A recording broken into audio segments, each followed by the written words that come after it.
Hello viewers, welcome back to another video. स्वागत है आपका मैथ्स एंड साइंस क्लासेस में। हम ले रहे हैं चैप्टर नंबर 2.5 पॉलिनोमियल्स और क्लास 9th।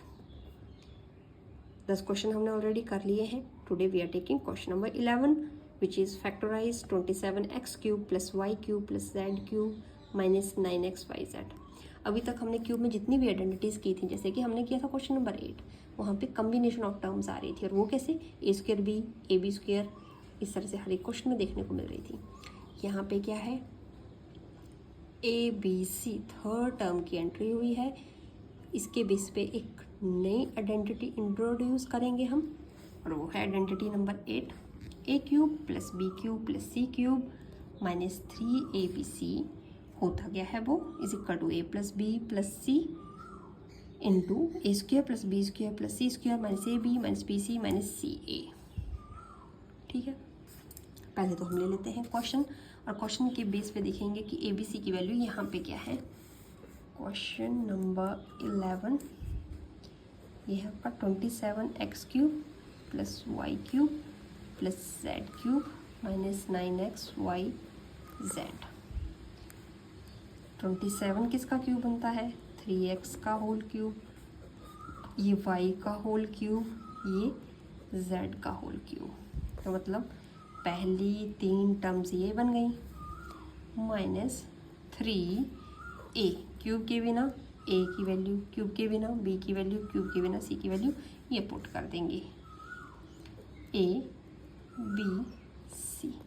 अब इसको अगेन मल्टीप्लाई करें, 3 3 = 9xyz, वही गिवन क्वेश्चन में। मीन्स हमने किया कुछ नहीं, वैसे तो हमने आइडेंटिटी अप्लाई की है, बट मोटे तौर पे देखें तो ऊपर वाली लाइन को ही हमने स्प्लिट करके देखा है, और कुछ नहीं। ठीक है, अब ये स्प्लिट करके हमें पता चला कि ये तो आइडेंटिटी है, और आइडेंटिटी की वैल्यू क्या होती है, is equal to right hand side. So applying above identity, जब भी आप एग्जाम में क्वेश्चन करें तो आइडेंटिटी ज़रूर मेंशन करें। आप ये आइडेंटिटी लिख देंगे ऊपर वाली, applying identity we have a³ + b³ + c³ is equal to a + b + c into a², ये है, प्लस b² y का स्क्वायर प्लस c², ये हो गया, minus a b minus b c minus c और a, ये हो गया आपके पास। ठीक है, अब इसने आपको क्या सॉल्यूशन दिया, 3 का स्क्वायर, 3 3 = 9x² आप लिख सकते हैं ऐसे, प्लस y² प्लस z², ये आ गया आपका -3xy - yz - 3xz, ये आपका आंसर। ठीक है, क्वेश्चन में आपको क्वेश्चन नंबर 12 आपको वेरीफाई करना है, x³ + y³ + z³ - 3xyz is equal to 1/2 x + y + z x - y का whole square plus y - z का whole square plus z - x का होल स्क्वायर। अब आप देख रहे हैं कि राइट साइड में हर एक टर्म का स्क्वायर है, मींस आइडेंटिटी अप्लाई करने का मौका है, a - b का whole square which is a² + b² - 2ab। Identity apply करेंगे तो इसको एक्सपेंड करके कुछ ना कुछ टर्म्स कैंसिल होंगी, और हो सकता है वो लेफ्ट हैंड साइड के बराबर हो जाए। अगर लेफ्ट हैंड साइड के बराबर आ जाता है तो हमारा इजीली वेरीफाई होगा। So I am taking here right hand side. जब आप इसको एक्सपेंड करेंगे, a - b का होल स्क्वायर, x - y का स्क्वायर हो जाएगा आपके पास x² + y² - 2xy। उसी तरह से जब आप y - z का होल स्क्वायर करेंगे तो y² + z² - 2yz आ जाएगा। जब आप z - x का होल स्क्वायर करेंगे तो z² + x² - 2xz आपको मिल जाएगा। इस तरह से आपके पास आ गया। अब देखिए x² यहाँ पे भी है, x² यहाँ पे भी है, 1/2 x + y + z कितने हैं, 2x²। उसी तरह से जब आप y² को देखेंगे, एक y² यहाँ, एक y² यहाँ, 2y²। उसी तरह से z² को देखेंगे, 2z² यहाँ पे। इनका काम भी हो गया। साथ में है आपके पास -2xy -2yz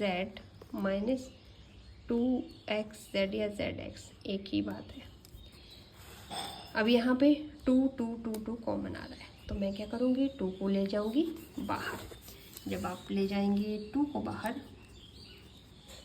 तो यहाँ आ जाएगा वो ब्रैकेट के बाहर x + y + z आपके पास ऑलरेडी है, और जब 2 आपने कॉमन ले लिया तो ये बच गया x² + y² + z² -xy -yz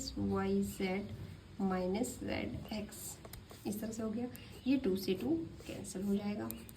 आपके पास क्या बच जाएगा, x + y + z into x² + y² + z² -xy -yz zx। One more thing to do कि हर एक टर्म को अंदर क्या कर दीजिए, आप मल्टीप्लाई कर दीजिए। Suppose I am taking x first, so जो x को मैं x² से मल्टीप्लाई करूँगी मेरे पास आ जाएगा x³। नेक्स्ट टर्म में आ जाएगा xy², नेक्स्ट टर्म में आ जाएगा xz²। अब x से हर एक टर्म को मल्टीप्लाई कर रहे हैं तो ये आ गया x² y। x से yz को मल्टीप्लाई करूँगी मैं xyz, x से zx को मल्टीप्लाई करेंगे x² z आ जाएगा, x का काम हो गया। इसी तरह से आप y से मल्टीप्लाई कर दीजिए, आपके पास आ गया yx², यहाँ पे आ गया y³, थर्ड टर्म में आ गया yz², फोर्थ टर्म में आ गया xy²।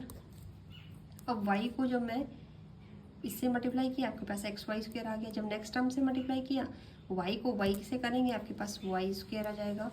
नेक्स्ट टर्म से मल्टीप्लाई किया आपके पास xyz आ जाएगा। इसी तरह से z से मल्टीप्लाई कर दीजिए zx², zy², z को z² से किया z³ आ गया। z को जब मैं xy से मल्टीप्लाई करूँगी आपके पास xyz आ जाएगा। अब z को इससे मल्टीप्लाई करेंगे तो प्लस माइनस माइनस आ जाएगा और y z² देगा ये आपको। नेक्स्ट टर्म में प्लस माइनस माइनस और ये z² x देगा। अब कुछ ना कुछ टर्म्स यहाँ पे कैंसिल आउट होंगी, वो देख लेते हैं। पहले तो x³ y³ z³ इसको ले जाते हैं बाहर।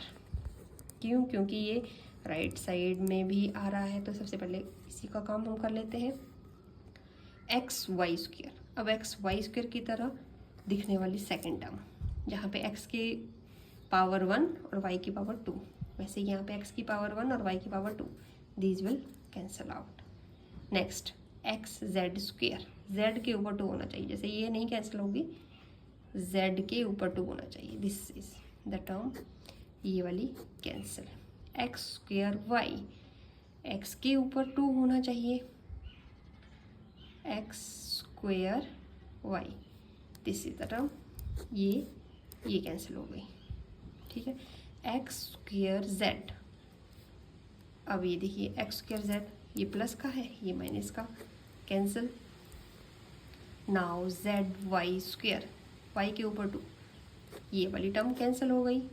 उसी तरह से yz², देखिए ये माइनस का ये प्लस का है, ये भी कैंसिल। बचा क्या हमारे पास xyz xyz xyz, minus minus plus होता है, तो एक xyz एक xyz एक xyz तीनों मिलके बन गए 3xyz, which is the required left hand side. यही चाहिए था हमें, this is the left hand side.